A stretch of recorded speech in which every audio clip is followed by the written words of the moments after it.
No, aspetta, no. No. Anche la camera si abbassa di fronte alle lacrime di un papà distrutto dal dolore, perché Walter Mentil, con la moglie e il secondo figlio, hanno solo lacrime per sfogare la disperazione per la morte del loro Patrick.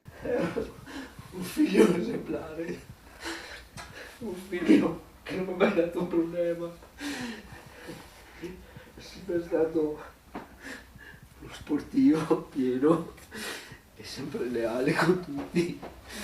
Walter ricorda la passione di Patrick per la bicicletta. Ha corso anche a alti livelli, quindi si allenava spesso, però anche con i ragazzi della Termopiave dove è cresciuto, nel vivaio dove è cresciuto, l'ultimo anno ha dato una mano a portare fuori i ragazzi con le bici, era volontariato anche quello alla fine, per i bambini, per i giovanissimi.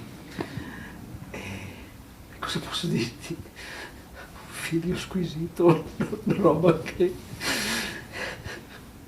una roba pazzesca, era sempre attivo, aveva adesso una community di non so quanti ragazzi, centinaia, sì, e faceva sto lavoro di business marketing, network marketing. Poi il ricordo delle ultime parole al telefono con la mamma.